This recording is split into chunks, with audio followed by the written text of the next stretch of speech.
My days are often fast and furious. I live my life a quarter mile at a time. Whether I'm in the classroom or I'm on the road speaking somewhere, it is one thing after another, after another, after another. But like Ferris Bueller once said, life moves pretty fast. You don't stop and look around once in a while. You could miss it. My goal at the end of every day is to feel like I have won the day. But just like my morning routine helps me start my day, my evening routine helps me to end my day with a sense of gratitude, a sense of peace about my work and my life. So today I want to walk you through just a few things that I do each evening. This is after work that help me to feel more balanced in my life. All right, so if you have not watched the morning routine, I'm going to link it in the description below. That's a good one to check out if you're interested in the evening routine too. But the first thing that I do is I don't multitask when I get home. I found I used to do this. I'd be like grading papers and trying to hang with my kids. And what I found is that, Jesse Itzler has this quote where he says, "Be where your feet are." And so I really started practicing that. I tried to be present, and I found that I multitasking is a myth anyway, and I'm particularly bad at it. So I had to be where I was. If I did have things to grade, I found even when my kids were little, I just asked them to grade with me. Or they would draw pictures on the back of kids' papers, and kids loved it. They hand back a paper. So if my kids grade multiple choice, and they're 6, and someone gets 100, what do you think the top of that paper is? They don't just write "good job." There's like a unicorn on there and rainbows. There's a teddy bear talking to you. I mean, it is an explosion of congratulations to that student. So I would have my kids just participate with me, or if I had to grade, my kids were doing something else, and then I would give my kids that time and attention once I was finished with the task that I had to do. In the last video, I talked about this idea of when I was in the classroom every day, I would go to the gym after school. Why? One, because there's not enough time. I didn't want to squish everything in the morning, so I would go after school. The other thing is, I have found that I am someone that I don't like going to the gym. I work out 5 days a week. I go to the gym 3 days a week, but I don't like working out. Game? What's a game? What I found though is that it is necessary. Working out for me doesn't make me feel good. I don't feel great after I work out. What I do is I feel less crappy. So if I have a hard day that was filled with anxiety and frustration and nerves, I know that going to the gym makes me feel less like crap, so I can have a better evening, right? It doesn't ever make me feel like, yeah, all right, I feel great. That was a great workout.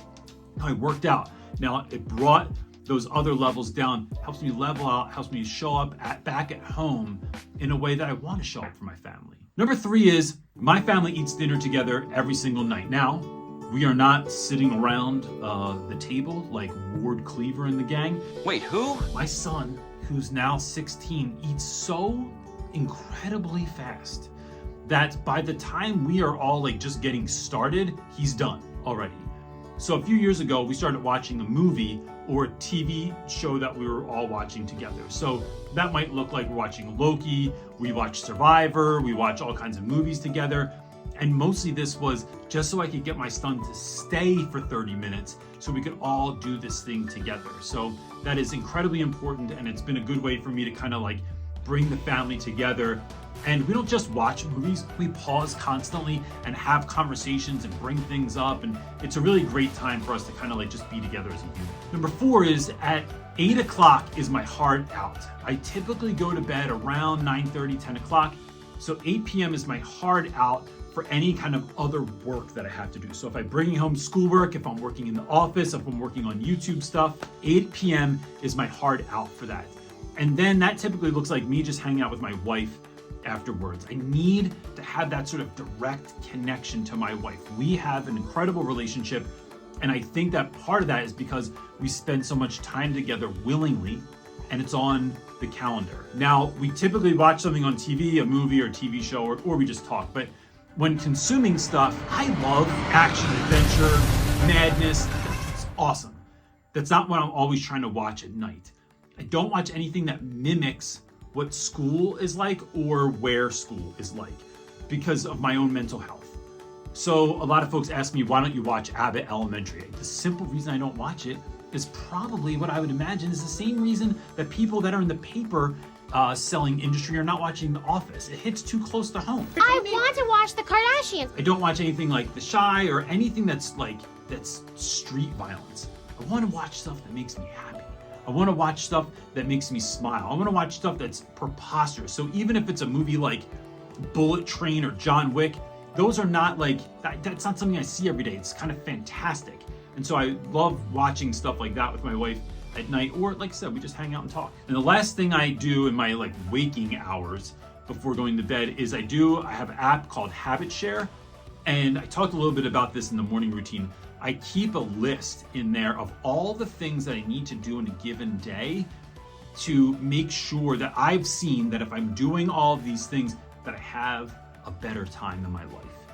And so I make sure that the things that are clicked off are clicked off. Anything that is clicked red, which means I didn't do it, I try to make a mental note to make sure that I'm doing it again tomorrow. So if I missed my vitamins, if I forgot to exercise or didn't get to exercise, I'm toggling those little toggles to make sure that they're toggled to the right direction. Then before bed, I just take a look around my house. I make sure that this is a space that I want to walk into in the morning. My wife does this really great thing where she cleans up the kitchen every single night, and not just to do it, but as an act of love towards me, so that when I come down and make coffee in the morning, that everything's already as my son says, it is needed up. What does that even mean? I don't know, it's in the Brody Dictionary. He really does say that though, all the time, Brody Dictionary. Then I pray with my kids. I have done this every single night, just about if I'm home, since they were little. We pray together, and then I go to bed, and the way we kind of designed our room is it is pitch black in my bedroom when I go to bed. I read a number of studies some years ago that talked about even the small little lights that are on your printer, your computer charger, your phone charger, the TV, the Google Home. That light affects your sleep. So what you want to do is be as close to pitch black as possible.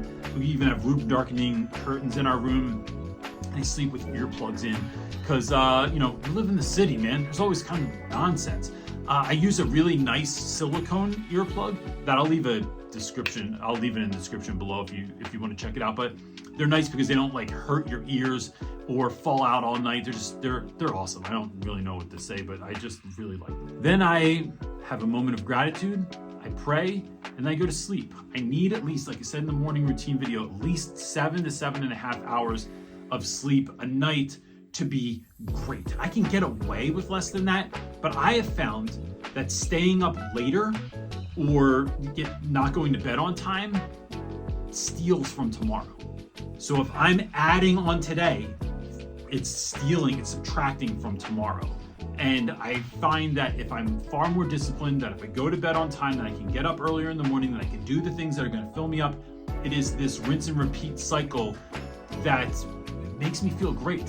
And I like having the rhythm of it because I don't have to figure it out every morning. Like Jocko Willink says, discipline equals freedom. By having these things locked, having this rhythm created, I can simply move through it. I love all of it. And then I just end up having better and better days because I do it. So I'm curious, what are some things that you do to end your day right? If you could leave those in the comment section below, think of this as a thread that other people can check out. And I'm always looking to grow and to try the next new best thing. So please consider leaving that in the comments below. If you didn't already, please like this video and subscribe. It just helps us get to more people. And make sure you're following us on Instagram to see other kind of life stuff that's going on. That's it, gang. Peace.